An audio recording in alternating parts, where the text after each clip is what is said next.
Hey guys, it's Jose, and I'm going to be reading a book today called Pinocchio. I used to read this book when I was little. It's a chapter book, so I'm going to be reading 2 chapters of it. But I used to read this book when I was younger, along with my sister. We have other books like this, so I thought I would read. I'd read it for you today. So, Chapter 1: An Unusual Piece of Wood. Once there was a piece of wood that was unlike any other. At first it didn't seem different from any piece of wood that you would use to burn in wintertime stoves or fireplaces. Mr. Antonio, who was called Mr. Cherry because of his bright red tip of his nose, chose that piece of wood to make a new leg for his table. He soon learned just how different a piece of wood it was. With his axe held high overhead, Mr. Cherry was just about to hit the log when he heard a voice. "Please don't hit me too hard," it begged. Mr. Cherry looked around the room. No one was there. He looked under the workbench and in the cupboard. No one was there. He looked in the basket of wood, shavings, and sawdust. Still he found no one. He even opened the door to the shop and looked up and down the street. No one was there. "Oh, I must be imagining things," he said, as he raised the axe again. When he brought the axe down, it hit the wood just where he wished, splitting the log.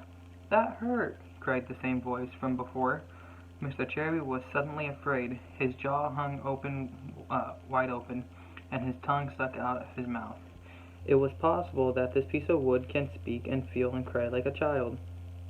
He wondered. "I don't believe it. Perhaps someone is inside the wood. If there is, I'll teach him a lesson."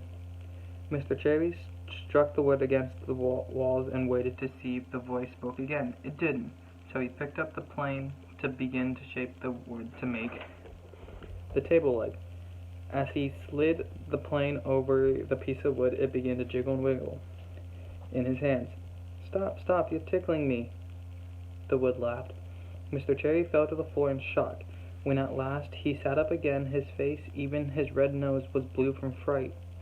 It was a very unusual piece of wood indeed.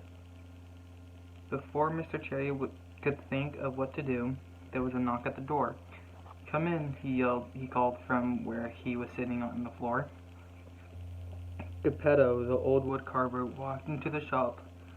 Although his name was Geppetto, the neighborhood boys often called him Polenta, because Geppetto's yellow wig reminded the boys of a kind of porridge made from cornmeal.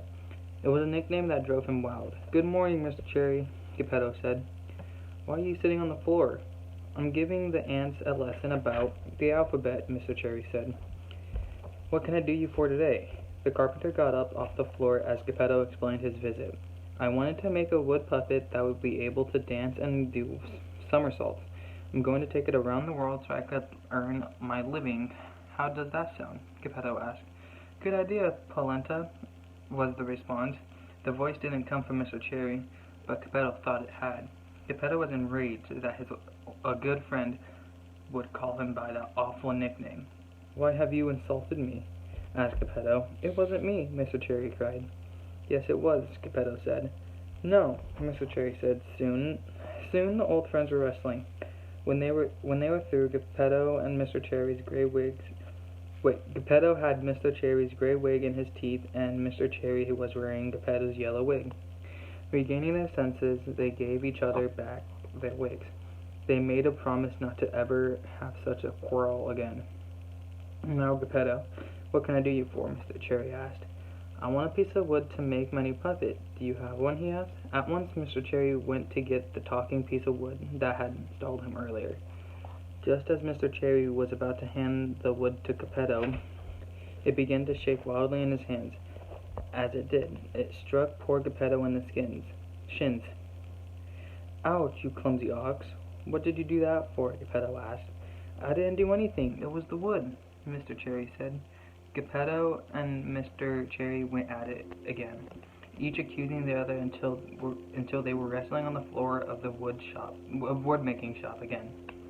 After the battle, Mr. Cherry had a few scratches on his nose, and Geppetto had lost a few buttons from his sweater. They shook hands and again promised never to get into such an argument. Geppetto got to his feet, picked up the piece of wood, and walked home. Chapter 2. A Mind of Its Own. Geppetto's home was a small room with a chair, a bed, and a broken-down table. There was a fireplace, but the fire in it wasn't real. It was a painting. There was a shimmering saucepan that had a cloud of smoke coming from it. But that was a painting too.